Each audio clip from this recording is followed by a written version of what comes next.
नमस्कार। बीए प्रथम वर्ष के विद्यार्थियों के लिए जय नारायण व्यास विश्वविद्यालय में गद्य भाग में एक पुस्तक है कहानी एकादशी। मुख्यतः 10 कहानियाँ इस पुस्तक की प्रथम वर्ष के पाठ्यक्रम में शामिल हैं। प्रिय विद्यार्थियों, हम ऑनलाइन क्लास के माध्यम से एक एक कहानी पर चर्चा करेंगे। मैं आपको कहानी पढ़ने का तरीका, समझने का तरीका, कहानी की मार्मिकता को कैसे समझना है और उसके साथ ये कहानी वर्तमान दृष्टि से हमारे लिए किस प्रकार प्रासंगिक है, उपयोगी है और क्या उपयोगिता है कि हम इस कहानी को पढ़ें। अन्य कहानियां बहुत सी आएगी जिस पर हम चर्चा करेंगे। मैं थोड़ा सा आपको कहानी के बारे में बताता हूं। देखिए, कहानी एक तरह से किसी बात को अपने लक्ष्य तक पहुंचाने में एक गद्य की बहुत तीव्र गति से चलने वाली कला है। कहानी में कथाकार, कहानीकार हमारे सामने एक ऐसा रूप रखता है जिसको पढ़ करके हम उसे आत्मसात करते हैं।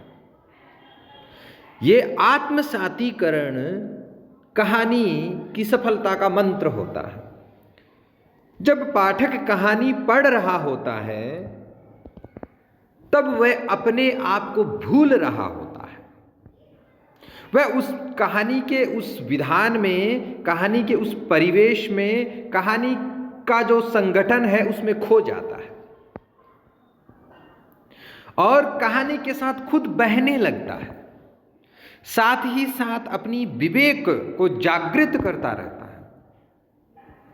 इसीलिए जो उपदेश के माध्यम से, जो हमारा धर्म, हमारा शास्त्र नहीं कह पाता, उसको कथाकार अपनी कहानी के माध्यम से कह भी देता है और उसका प्रभाव भी डाल देता है। इसलिए कहानियां बहुत असरदायी होती है।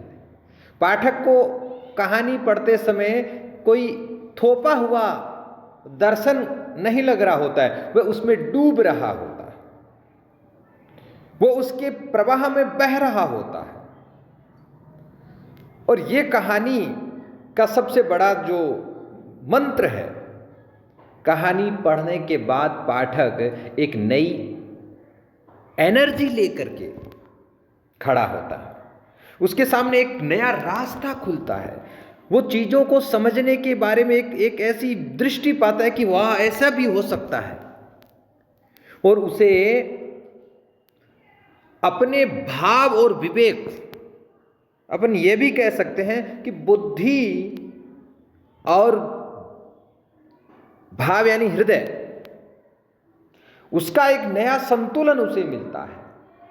जैसे कविता में कई बार पाठक भाव में बह जाता होता है। कविता पाठक को एक तरह से अपने भाव में अंधा जैसा बना देती है, लेकिन कहानी नहीं, क्योंकि ये गद्य का विधान है, क्योंकि भाव के साथ यहां तर्क चलता है।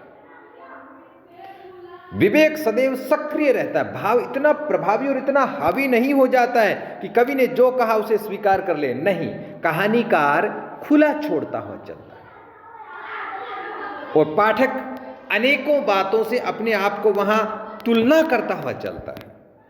इसलिए कहानी उसके सोचने के रास्ते, बहुत से रास्ते तय करती है और खोलती जाती है, और पाठक उन अनेकों रास्तों से उस कहानी को समझ रहा होता है। ये बहुत बड़ा कहानी का विधान है।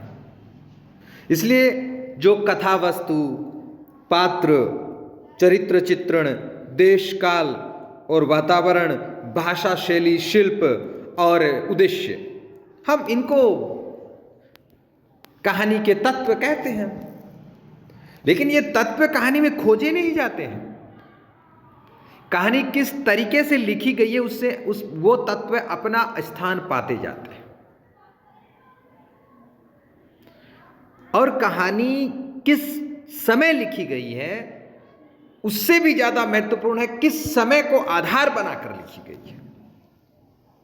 पाठक जब तक इन चीजों को नहीं समझता तब तक कहानी समझ में नहीं।